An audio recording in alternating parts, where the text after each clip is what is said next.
You're just being dramatic again, my mother sighed, not even looking up from her phone as I doubled over in pain on our kitchen floor.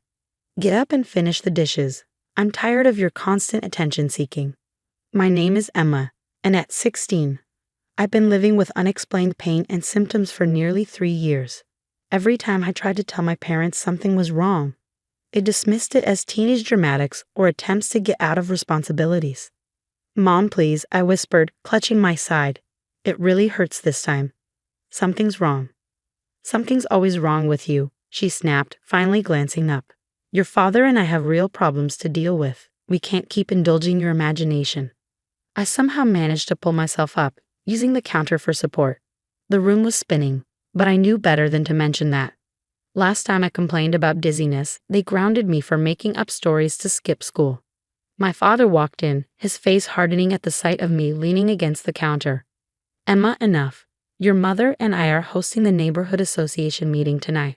I won't have you embarrassing us with another one of your episodes. Episodes, that's what they called the times I collapsed at home, or when they found me crying in my room from pain so severe I couldn't stand up straight. Everything was an episode or an act or attention-seeking behavior. I think I need to see a doctor, I said quietly, knowing what the response would be. We've been through this, my father's voice turned cold. There's nothing wrong with you that better discipline wouldn't fix. Now finish those dishes and go to your room.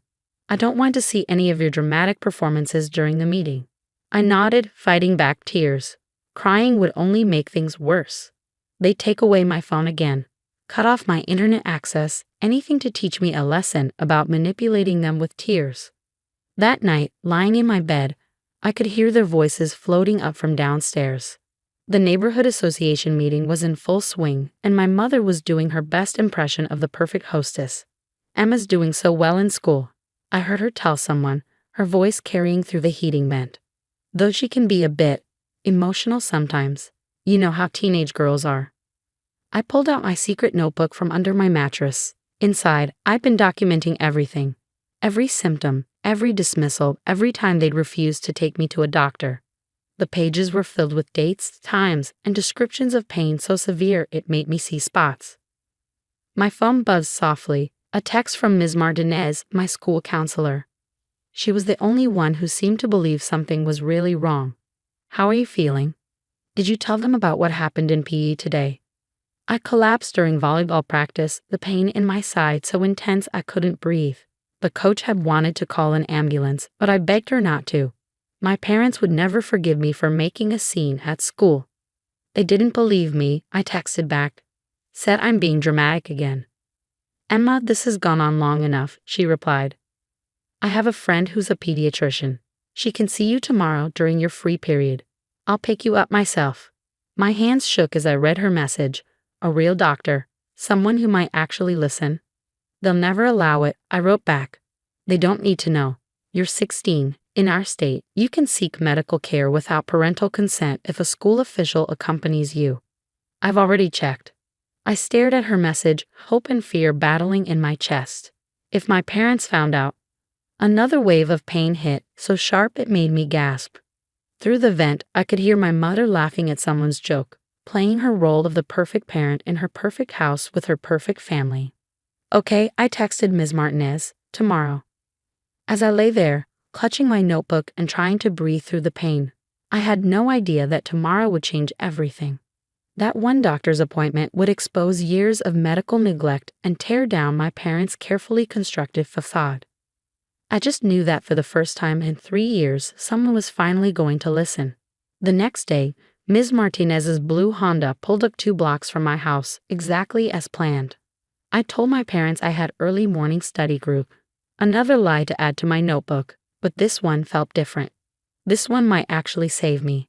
You're very pale, she said as I slid into the passenger seat. How bad is the pain today? 7 out of 10, I replied, using the scale I'd read about online. But I'm used to it. Her hands tightened on the steering wheel. You shouldn't have to be used to it, Emma. Dr. Sarah Chen's office was nothing like I'd imagined. Instead of the cold, clinical environment I'd expected, her private practice was warm and welcoming. Soft music played in the background, and the walls were painted in calming blues and greens. Emma, Dr. Chen said, extending her hand. She was younger than I expected, with kind eyes and a gentle smile. Maria told me a little about your situation. Why don't you tell me what's been going on? For a moment, I froze. Years of being dismissed and ridiculed had made it hard to trust, hard to believe anyone would actually listen. But something in her expression made me pull out my notebook. I've been keeping track, I said softly, handing it to her. Every symptom, every time it gets bad. The dates, the pain levels, everything. Dr. Chen's expression changed as she flipped through the pages. The gentle smile faded, replaced by a focused intensity that made me nervous. You've been experiencing these symptoms for 3 years, she asked, looking up sharply. I nodded. And no one has examined you? Run any tests? My parents, I swallowed hard. They say I'm making it up. For attention. She set the notebook down carefully, too carefully, like she was controlling her reaction. Emma, I need to examine you. Some of these symptoms are very concerning. The examination was thorough. Dr. Chen listened to my heart, pressed carefully along my abdomen, and asked questions no one had ever bothered to ask before. When she touched my right side, I couldn't hold back a gasp of pain.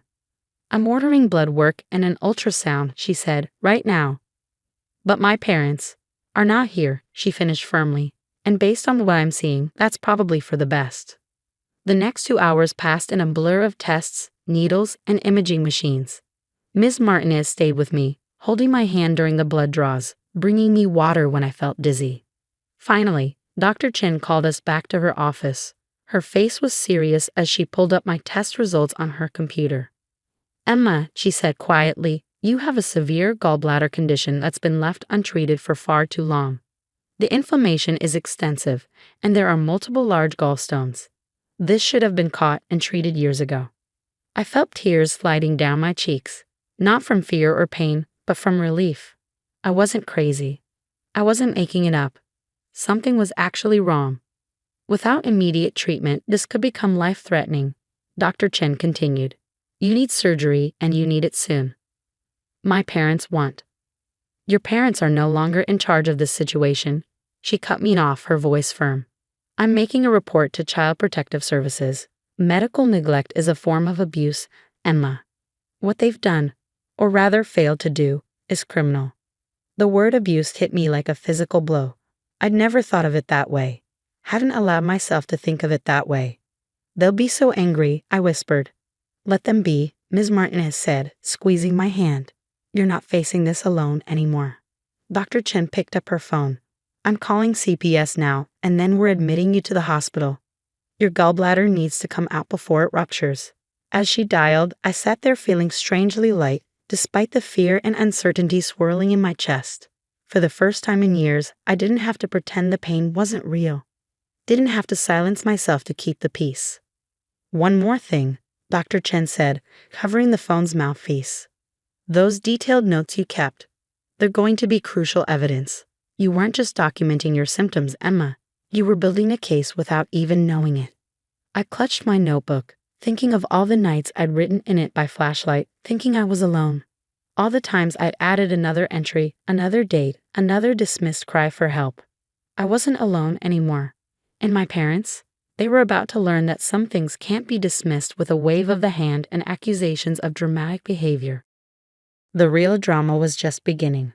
The hospital room door burst open with such force that the nurse jumped. My mother stormed in, my father right behind her, both their faces twisted with a fury I'd never seen before. What is the meaning of this? My mother hissed, waving a paper, probably the CPS notification. How dare you go behind our backs and create this ridiculous situation? Before I could respond, Dr. Chen stepped between them and my hospital bed. Mr. and Mrs. Walker, I'm Dr. Chen. I've admitted Emma for an emergency gallbladder surgery due to severe inflammation and multiple gallstones, a condition that, according to her medical records, has gone untreated for years. This is absurd, my father sputtered. She's just seeking attention, like always. We're taking her home right now. No, you're not, a new voice said. A woman in a crisp suit entered the room, followed by 2 police officers. I'm Sandra Morris from Child Protective Services. Emma is currently under protective custody due to medical neglect. I watched my parents' faces change as reality started sinking in. The perfect facade they'd maintained for years was cracking. "We've done nothing wrong," my mother insisted, but her voice wavered. "She's always making up stories." "Stories don't create gallstones," Dr. Chen interrupted, pulling up my ultrasound on a tablet. "Stories don't cause dangerously elevated liver enzymes. Your daughter has been in significant pain for years while you dismissed her symptoms."